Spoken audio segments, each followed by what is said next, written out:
नमस्कार दोस्तों, स्वागत है आप सभी का एक बार फिर से राजू सर के नाम से इस यूट्यूब चैनल के अंदर एमसीक्यू वीडियो की इस कड़ी के अंदर एक और नया एमसीक्यू वीडियो हम लेके आए हैं। ASIC, SSC, CRPF Vyapam exam के पॉइंट ऑफ व्यू में कुछ इंपॉर्टेंट एमसीक्यू जिनको सॉल्व करने वाले हम विद रेफरेंस ले। तो आप लोगों से गुजारिश, फटाफट से वीडियो को लाइक कर दीजिए, लिंक को शेयर कर दीजिए, वीडियो को शेयर कर दीजिए और चैनल को अभी तक आपने सब्सक्राइब नहीं किया तो सब्सक्राइब कर दीजिए।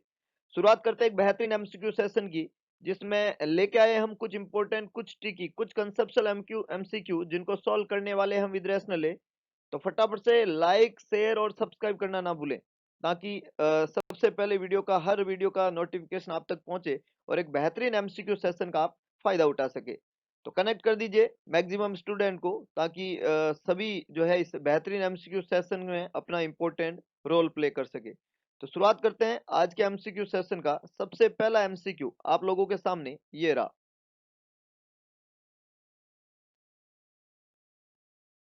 Which early morning activity helps to reduce the symptom associated with rheumatoid arthritis? Easy question.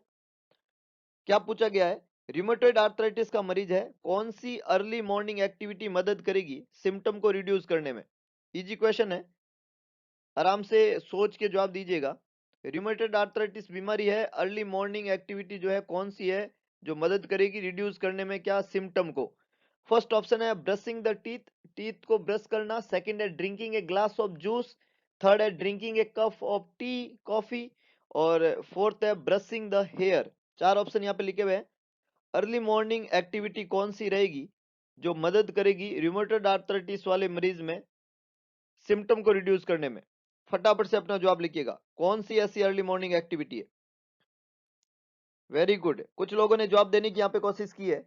Early morning activity का समझे, और चार जो ऑप्शन है उसमें एक ही ऑप्शन फिर आपको दिखेगा। देखिएगा, टीथ को ब्रश करने से या हेयर को ब्रश करने या कॉम्ब करने से कभी भी रूमेटॉइड आर्थराइटिस का सिम्टम रिलीव नहीं होते। तो ए और डी तो मतलब कोई सेंसलेस ऑप्शन है यहाँ पे, जवाब हो ही नहीं सकते, क्योंकि इन दोनों का संबंध हड्डी से होता ही नहीं है। तो ये दो तो खोटे हो गए। अब दो ऑप्शन बचे, drinking a glass of juice और drinking a cup of coffee. तो ग्लास ऑफ जूस जो है वो खोटा जवाब है, बी भी यहाँ पे, क्योंकि ग्लास ऑफ जूस जो है वो मदद नहीं करेगा सिम्टम को रिलीव होने। तो सी बिल्कुल करेक्ट आंसर है। Drinking a cup of coffee या हॉट चॉकलेट जो होती है वो मदद करती है पेन और स्टिफनेस को रिलीव करने में, है ना। अर्ली मॉर्निंग मरीज जो है उसको हैंड्स के अंदर, रिमेटेड आर्थराइटिस वाले मरीज को पेन और स्टिफनेस होती है। तो पेन और स्टिफनेस जो है उसको मिनिमाइज करने में मदद करती है early morning cup of coffee या हॉट चॉकलेट। तो सी यहाँ पे बिल्कुल करेक्ट आंसर है। ए, बी और डी तीनों ही खोटे जवाब है। बहुत ही बढ़िया, बहुत ही शानदार। आगे लेके चलता हूं, नेक्स्ट देखिएगा। नेक्स्ट देखिएगा, एक new born weighing 7 pound at birth at 6 months of age, the infant could be expected to weigh। एक बच्चा है जिसका जन्म के समय वजन कितना है? 7 पाउंड है। 6 महीने की उम्र में कितना उसका एक्सपेक्टेड वेट रहेगा, वजन कितना रहेगा at the age of 6 month? देखिएगा, बर्थ वेट जो भी होता है बच्चे का बर्थ वेट, उस बर्थ वेट को 6 महीने की उम्र में, 6 मंथ की एज पे वो बर्थ वेट डबल हो जाता है। ये सिंपल सा फंडा है। मैक्सिमम लोगों ने बिल्कुल सही जवाब देने की यहाँ पे कोशिश की है। वजन का बहुत सिंपल फंडा है, 6 महीने पे डबल और 1 साल की उम्र पे ये वजन जो है वो ट्रिपल हो जाता है। बर्थ वेट जो भी रहता है वो बर्थ वेट 6 महीने की उम्र पे डबल और 1 साल की उम्र पे क्या हो जाता है? ट्रिपल। तो यहाँ पे बर्थ वेट 7 पाउंड था। कितना था? 7 पाउंड।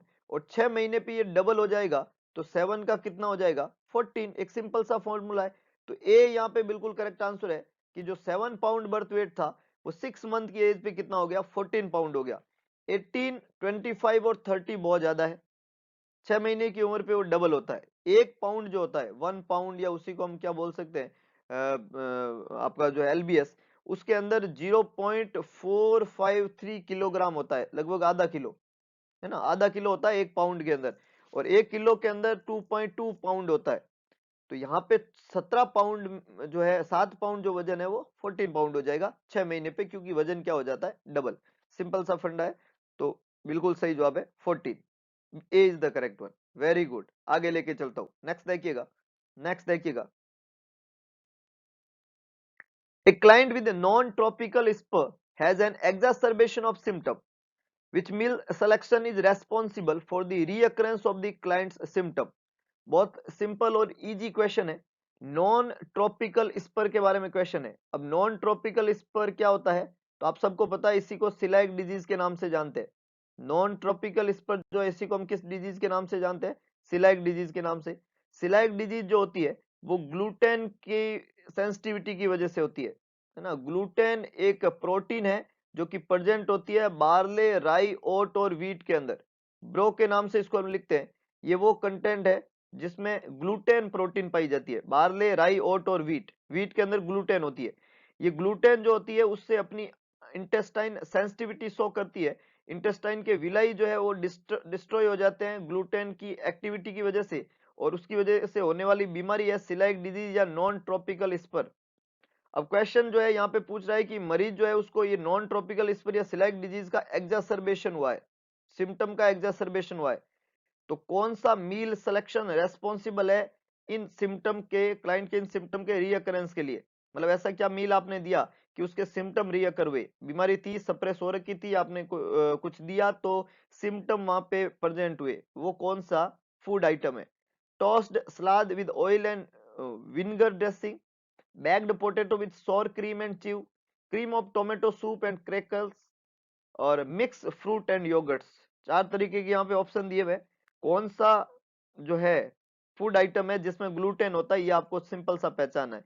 अगर आपको इन फूड आइटम के नाम पता है और इनके कंपोजिशन आपको पता है, तो आपको सिर्फ इतना ही पता करना कि ग्लूटेन किस में होता है। जो इसमें ग्लूटेन है वो नहीं देंगे, क्योंकि वो देते ही सिम्टम रियकर हो जाएंगे। वेरी गुड, वेरी गुड, क्योंकि इसके सिम्टम ग्लूटेन की वजह से ही आएंगे। और ग्लूटेन व्हीट, ओट, बार्ले और राई के अंदर होता है, ये हम पढ़ चुके हैं। तो यहाँ पे ऑप्शन सी जो लिखा हुआ है, क्रीम सूप एंड क्रैकर्स, जो है उनमें ग्लूटेन होता है साहब, है ना। ये ऑप्शन जो सी है, cream of tomato soup and crackers, इसके अंदर क्या पाया जाता है, ग्लूटेन। और ग्लूटेन के से इंटेस्टाइन को क्या है, सेंसिटिविटी, तो उसकी वजह से बच्चे को क्या होगी, प्रॉब्लम। तो ग्लूटेन फ्री फॉर्मूला देना है तो आपको क्रीम ऑफ टोमेटो सूप और क्रैकर्स काम में नहीं ले रहा, तो सी यहाँ पे बिल्कुल करेक्ट आंसर है। ए, बी और डी तीनों ही खोटे जवाब है। सिलेक्ट डिजीज, ग्लूटेन एंट्रोपैथी, बार्ले, ओट और व्हीट और ग्लूटेन, ग्लूटेन फ्री देना है, तो ये चीजें आपको काम में नहीं लेनी है, इन चीजों को अवॉइड करें। ए, बी और डी तीनों ही खोटे जवाब है, सी बिल्कुल करेक्ट आंसर है। बहुत ही बढ़िया, बहुत ही शानदार। आगे लेके चलता हूं, नेक्स्ट देखिएगा, नेक्स्ट देखिएगा। A client with congestive heart failure has been receiving digoxin, which finding indicates that the medication is having a desired effect। एक मरीज है जिसको CHF हो रहा है, कंजस्टिव हार्ट फेलियर हो रहा है, वो मरीज रिसीव कर रहा है मेडिकेशन जिसका नाम है डिजॉक्सिन। क्वेश्चन पूछ रहा है कि कौन सी फाइंडिंग इंडिकेट करती है कि दवाई का डिजायर इफेक्ट आ गया। डिजायर इफेक्ट मतलब जो दवाई का इफेक्ट आना चाहिए, जो इफेक्ट हम सोच रहे हैं वो इफेक्ट आ रहा है। कंजस्टिव हार्ट फेलियर वाले मरीज को आप डिजॉक्सिन दे रहे हो, तो सिंपल सा कंसेप्ट है। जो कंजस्टिव हार्ट फेलियर का मतलब होता है कि मरीज का जो हार्ट है वो ब्लड को इफेक्टिवली पंप नहीं कर पाता है, इसको कंजस्टिव हार्ट फेलियर कहते हैं। उसको इफेक्टिवली पंप करवाने के लिए, हार्ट को स्ट्रेंथन देने के लिए, उसके कॉन्ट्रैक्शन को अच्छा करने का काम करती है डिजॉक्सिन दवाई, है ना। ये कॉन्ट्रैक्टिलिटी को बढ़ाती है, हार्ट के कॉन्ट्रैक्टिलिटी को, उसको इफेक्टिवली पंप करवाने का काम करती है डिजॉक्सिन। डिजॉक्सिन जो दवाई है वो सोडियम और पोटेशियम के चैनल को ब्लॉक करती है, कैल्शियम के चैनल को ओपन करती है, उसको वर्क करवाती है, और हार्ट के कॉन्ट्रैक्शन में मदद करती है, जिससे हार्ट रेट कम हो जाती है और हार्ट जो है इफेक्टिवली ब्लड को क्या करता है, पंप कर पाता है। ये मेडिकेशन का एक्चुअल इफेक्ट होता है। तो अब जब दवाई इफेक्टिवली पंप करेगी, बढ़िया से हार्ट को पंप कराएगी, तो क्या होगा, वो हार्ट अपने कार्डिक आउटपुट को अच्छा मेंटेन करेगा। कॉन्ट्रैक्शन बढ़िया होगा तो क्या होगा, कार्डिक आउटपुट बढ़िया होगा। जब कार्डिक आउटपुट बढ़िया हो जाएगा तो बॉडी के हर ऑर्गन को परफ्यूजन अच्छे से होने लगेगा। तो किडनी को सबसे ज्यादा, हमें पता है सबसे ज्यादा कार्डिक आउटपुट किडनी को जाता है 20%। तो जो किडनी को 20% कार्डिक आउटपुट जाएगा वो पूरा जाने लगेगा, पूरा जाने लगेगा तो यूरिन का फिल्ट्रेशन होने लगेगा, तो यूरिन का आउटपुट जो है वो क्या हो जाएगा, इंक्रीज हो जाएगा। ए यहाँ पे बिल्कुल करेक्ट आंसर है। CHF का मरीज था, अच्छे से कॉन्ट्रेक्शन किया हार्ट ने, कार्डिक आउटपुट इंप्रूव हुआ, किडनी को बढ़िया ब्लड का फ्लो जाने लगा, किडनी ने ब्लड को अच्छे से फिल्टर करना शुरू किया, तो यूरिन का आउटपुट जो है वो ऑटोमेटिकली क्या हो गया, इंक्रीज हो गया। और अगर किसी भी मरीज में डिजॉक्सिन देते ही अगर यूरिन का आउटपुट अच्छा हो जाए तो डिजॉक्सिन का डिजायर इफेक्ट आ गया, ये उसको इंडिकेट करता है। तो ए यहाँ पे बिल्कुल करेक्ट आंसर है। एक्सेस जो है यूरिन आउटपुट और इंक्रीज यूरिन आउटपुट इंडिकेट करता है कि डिजॉक्सिन का इफेक्ट जो है वो बढ़िया आ गया है। सेकंड है स्टेबलाइजिंग वेट, तो बेसिकली इसका डिजायर इफेक्ट में वेट जो है वो कम होगा, स्टेबल नहीं होगा, डिक्रीज हो जाता है क्योंकि आउटपुट बढ़ गया तो वेट डिक्रीज होता है। सी जो है इम्प्रूव एपेटाइट, ये डायरेक्ट रिलेटेड नहीं है क्वेश्चन से, हालांकि ऐसा होता है कि एपेटाइट अच्छी होने लग जाए पर ये डायरेक्ट इससे संबंधित नहीं है। और डिजॉक्सिन का डिजायर इफेक्ट होता है उस समय तो ये प्रॉब्लम नहीं है, लेकिन उसका एडवर्स इफेक्ट होता है तब लॉस ऑफ एपेटाइट होती है, एनोरेक्सिया उसको कहते हैं। पर इंप्रूव होना थोड़ा इफेक्ट हो सकता है, पर डायरेक्ट जो है डिजायर इफेक्ट बोले हम तो इससे ये आंसर करेक्ट नहीं बनेगा। और इंक्रीज पेडल एडिमा नहीं होगा, ये इनकरेक्ट है, क्योंकि पेडल एडिमा जो है डिक्रीज होना शुरू हो जाएगा क्योंकि कार्डियक आउटपुट बढ़ गया, यूरिन आउटपुट बढ़ गया। तो ए बी सी और डी तीनों ही खोटे जवाब है। ए बिल्कुल करेक्ट आंसर है कि इंक्रीज हो जाता है यूरिनरी आउटपुट, और रीजन हमने पढ़ा कि कार्डियक आउटपुट बढ़ गया तो रीनल फ्लो बढ़िया हो गया, तो जीएफआर अच्छे से हो रहा है तो यूरिन आउटपुट बढ़िया हो गया। बहुत अच्छे, बहुत ही शानदार। आगे लेके चलता हूं, नेक्स्ट देखिएगा, नेक्स्ट देखिएगा। Which play activity is best suited to the gross motor skill of the toddler? Question ने क्या पूछा है, कौन सी प्ले एक्टिविटी बेस्टली सूट होती है ग्रॉस मोटर स्किल के बारे में, टोडलर के अंदर, किसी भी टोडलर एज के बेबी के अंदर ग्रॉस मोटर एक्टिविटी में कौन सी एक्टिविटी जो है बढ़िया सूट होती है? Colouring book and crayon, ball, building cubes, swing set. चार ऑप्शन यहाँ पे लिखे हुए हैं, colouring book and crayons, ball, building cubes, swing set. Which is the correct one? फटाफट से अपना जवाब लिखिएगा, फटाफट से जवाब लिखिएगा, which is the correct one. देखिएगा यहाँ सिंपल है, सिंपल है, ग्रॉस मोटर एक्टिविटी के बारे में आपको फोकस करना है। जब हम रिफ्लेक्सेज और माइलस्टोन पढ़ते हैं तो माइलस्टोन के अंदर हम चार तरह के माइलस्टोन पढ़ते हैं, उसमें दो इंपॉर्टेंट माइलस्टोन है, ग्रॉस मोटर माइलस्टोन और फाइन मोटर माइलस्टोन। सिंपल सी बात है। अब ग्रॉस मोटर वो होते हैं जो मेजर मसल को यूज में लेके काम में करते हैं, है ना, तो वो ग्रॉस मोटर है। फाइन मोटर वो है जिसमें आप फिंगर को यूज करते हैं। ये जो ऑप्शन है इसमें आप ए ऑप्शन देखो, colouring book and crayon, book को कलर करना तो आप अंगुलियों से करेंगे, तो ये तो फाइन मोटर का एग्जांपल, ये तो ग्रॉस मोटर का एग्जांपल ही नहीं है, इसलिए खोटा हो गया।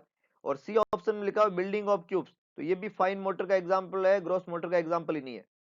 ए और सी ऑप्शन जो है, colouring of books and crayon and building cubes, ये दोनों ही फाइन मोटर माइलस्टोन के एग्जांपल है, ये ग्रॉस मोटर के एग्जांपल ही नहीं है, और जो ग्रॉस मोटर के एग्जांपल ही नहीं है वो आंसर नहीं बन सकते। तो ए और सी दोनों ही क्या हो गए, खोटे हो गए। अब ऑप्शन बचा है बी और डी, तो बी में लिखा हुआ है बॉल और सी में, डी में लिखा है स्विंग सेट। तो स्विंग सेट जो है इसके लिए ग्रॉस मोटर की डेफिशिएंसी और लैक होती है तब ये होता है, तो ये भी क्या हो गया, खोटा हो गया। तो यहाँ पे तीन ऑप्शन खोटे हो गए, ए सी और डी, तीनों ही गलत जवाब हो गए।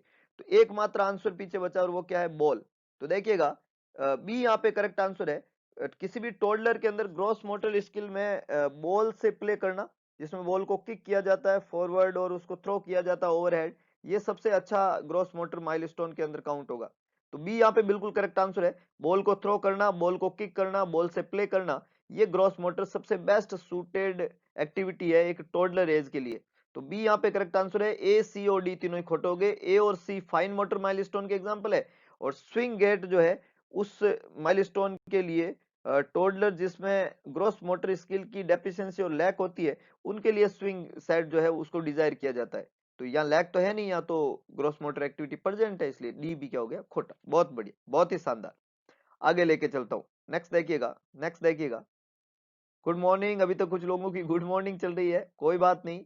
अब फटाफट से फोकस करिए, सही आंसर पुट करिए, और जो गलत लिख रहे हैं वो 10-10 बार उसको रिकरेक्ट करना ना भूले, 10 बार लिखना जरूरी है ना। आप कहोगे इससे क्या होगा, तो इससे आपका माइंड मेकअप होता है, अपने आप को सही बनाते हैं, अपने आप में सही सोचने की क्षमता डेवलप होती है, और सोच ही आदमी को आगे लेके जाती है। तो अच्छा सोचे, अच्छा करे, अच्छा करने की कोशिश करे, डेफिनेटली अच्छा होगा। आगे लेके चलता हूँ, नेक्स्ट देखिएगा, नेक्स्ट देखिएगा।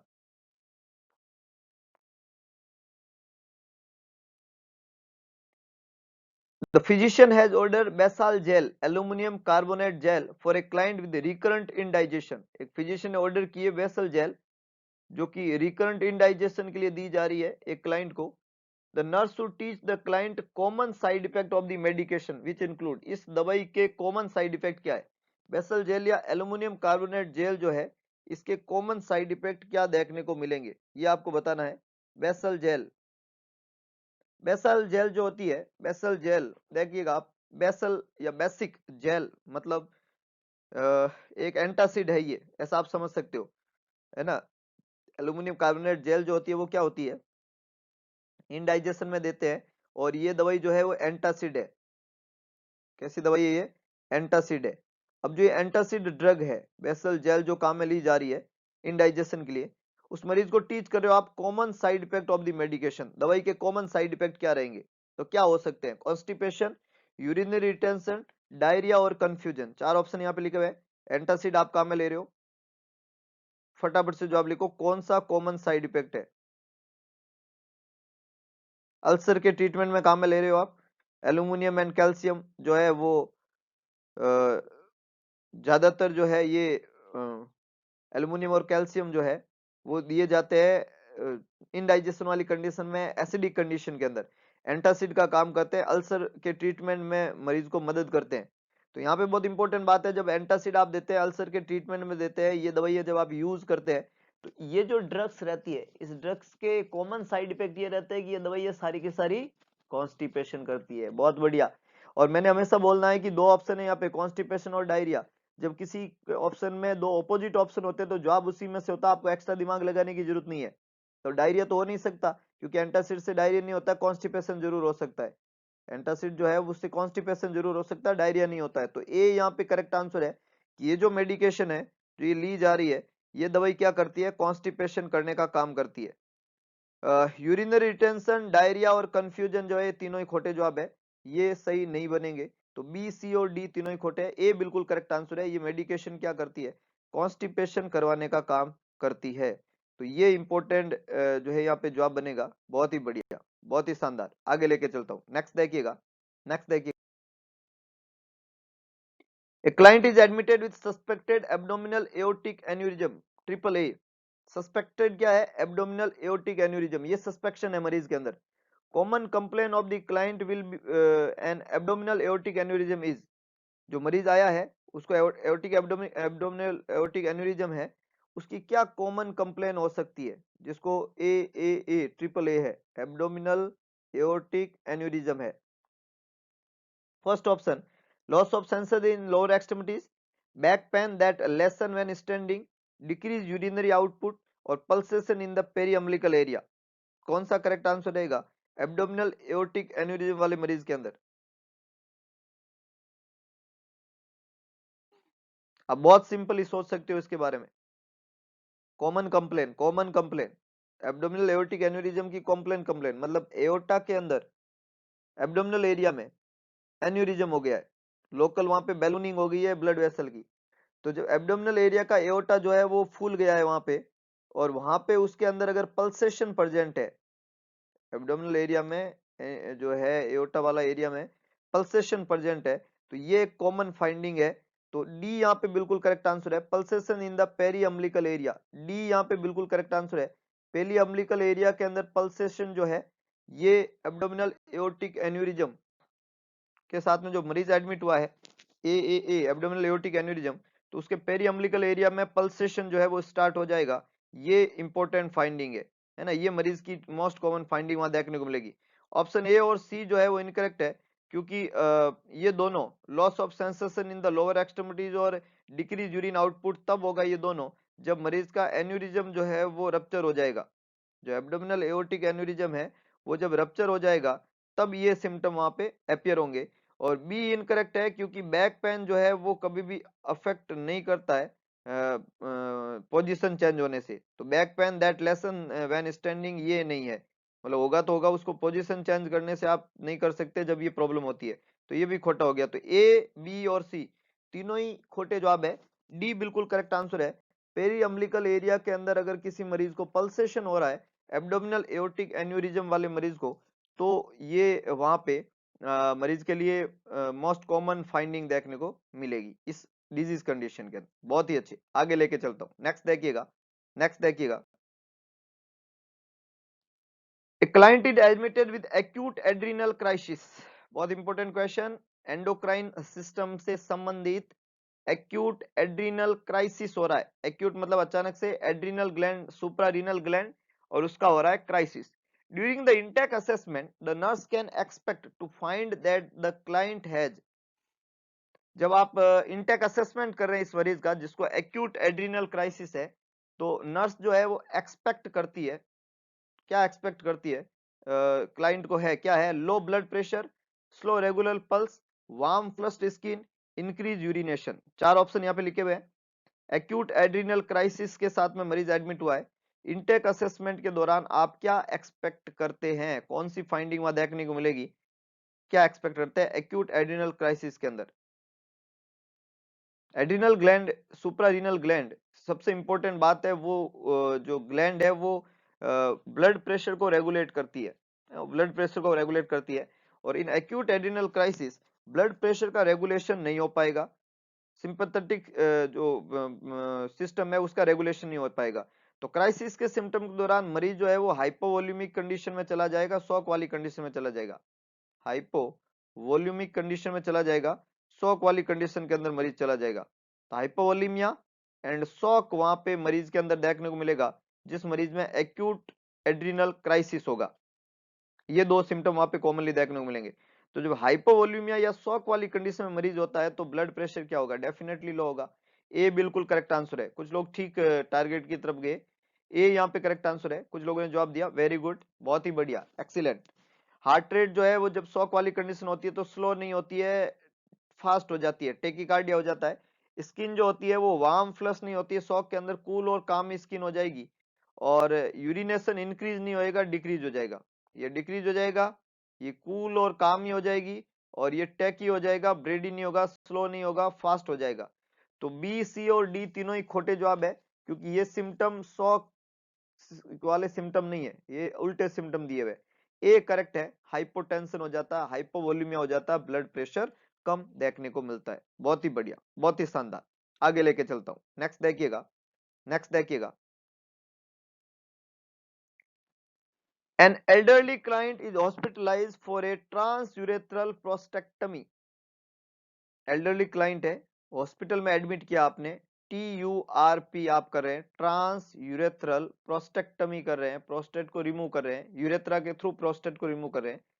कौन सी फाइंडिंग रिपोर्ट करेंगे आप डॉक्टर को इमीडिएटली, चार फाइंडिंग यहाँ पे दी हुई है, इनमें से कौन सी फाइंडिंग जो है आप इमीडिएटली रिपोर्ट करेंगे। ट्रांस यूरेथ्रल प्रोस्टेक्टमी कर रहे हैं एल्डरली क्लाइंट का, जिसमें जो कि हॉस्पिटल में एडमिट हुआ है। फर्स्ट है overly urine output 40 to 50 CC मरीज का आ रहा है। सेकंड है ब्राइट रेड यूरिन आ रहा है बहुत सारे क्लॉट के साथ में। थर्ड है डार्क रेड यूरिन आ रहा है लेकिन कम क्लॉट है। और लास्ट है रिक्वेस्ट करेंगे पैन मेडिकेशन का हर 4 घंटे में। इंपॉर्टेंट क्वेश्चन, TURP सर्जरी हुई है, सर्जरी के बाद में कौन सी फाइंडिंग इमीडिएटली रिपोर्ट करनी होती है आपको, कौन सी फाइंडिंग इमीडिएटली रिपोर्ट करनी होती है सर्जरी के बाद में। वेरी गुड, वेरी गुड, कुछ लोगों ने जवाब देने की कोशिश की है, बहुत बढ़िया, बहुत बढ़िया। देखिएगा, overly urine output 40 to 50 CC है, ये नॉर्मल है। मोर देन 30 जो है वो नॉर्मल माना जाता है। ओवरली यूरिन आउटपुट 30 ml से ज्यादा अगर आ रहा है, ये नॉर्मल है, ये एक बेसिक फंडा है, याद रखना है, आप सबको पता होगा। और पेन की मेडिकेशन हर 4 घंटे के अंदर रिक्वेस्ट करना, ये इतना ज्यादा पेन फुल चीज नहीं रहती है पोस्ट ऑपरेटिव। तो पेन का जो भी ऑर्डर है उसको हम फॉलो करेंगे, है कि नहीं है, जब मरीज को पेन है तो फॉलो करना है। उसमें कोई अटेंशन की या इमीडिएटली रिपोर्ट करने की जरूरत नहीं कि 4 4 घंटे में पेन की मेडिकेशन की जरूरत पड़े रिपोर्ट करे, इसकी जरूरत नहीं है। पेन हो रहा है तो दवाई दे सकते हैं, कोई इश्यू नहीं है। तो ये भी नॉर्मल है, इसको रिपोर्ट करने की जरूरत नहीं है। रिपोर्ट या इमीडिएटली इन्फॉर्म उस चीज को किया जाता है जो अबनॉर्मल होती है। अब यहाँ पे देखिएगा, एक है ब्राइट रेड यूरिन और एक है dark red urine. Dark red urine के साथ में फ्यू क्लॉट्स है तब तक प्रॉब्लम नहीं है, ब्राइट रेड और बहुत ज्यादा क्लॉट है, ये प्रॉब्लम, बड़ी प्रॉब्लम है ना, दो ऑपोजिट ऑप्शन है। तो डार्क रेड यूरिन और फ्यू क्लॉट्स जो है ये तो नॉर्मल माने जाते हैं, लेकिन ब्राइट रेड यूरिन के साथ में मैनी क्लॉट्स है, ये अबनॉर्मल है, ये अबनॉर्मल है। और जो चीज अबनॉर्मल होती है उसको रिपोर्ट करना होता है, जो चीज अबनॉर्मल होती है इस अबनॉर्मल चीज को रिपोर्ट करना होता है। तो बी यहाँ पे बिल्कुल करेक्ट आंसर है। जो ब्राइट रेड कलर के यूरिन के साथ में बहुत ज्यादा अमाउंट के अंदर क्लॉट आ रहे हैं, ये इंडिकेट करता है कि मरीज जो है उसके अंदर प्रॉब्लम है, अंदर ब्लीडिंग हो रही है, और उस ब्लीडिंग की वजह से बहुत सारे क्लॉट बन रहे हैं। तो हमें तुरंत ब्लीडिंग को रेगुलेट करना पड़ेगा, और क्लॉट जो है उसके लिए इरिगेशन को अच्छे से मैनेज करना पड़ेगा। तो बी यहाँ पे करेक्ट आंसर है, ए, सी और डी तीनों ही क्या है, खोटे जवाब है। तो ये कुछ इंपॉर्टेंट, कुछ ट्रिकी, कुछ कंसेप्चुअल एमसीक्यू आज के इस वीडियो लेक्चर में हमने पढ़े। होप सो आपको वीडियो पसंद आएगा तो वीडियो को लाइक करें, वीडियो को शेयर करें, कमेंट बॉक्स में अपना सुझाव डालना ना भूलें। और इसके अलावा एक काम करें, भगवान कृष्ण ने कहा था कि सारथी बने, स्वार्थी ना बने। तो दिखा दीजिए सारथीपन और कर दिखाए कुछ ऐसा कि दुनिया करना चाहिए आपके जैसा। अगर आपको ये वीडियो पसंद आ रहा है तो मैक्सिमम लोगों तक अप्रोच करें ताकि किसी का भविष्य बन सके। तो मिलते हैं दोबारा एक नई एनर्जी, नए एमसीक्यू सेशन के साथ में, कुछ इंपोर्टेंट, कुछ ट्रिकी, कुछ कंसेप्चुअल एमसीक्यू। तब तक के लिए जय हिंद, जय भारत, जय महाकाल।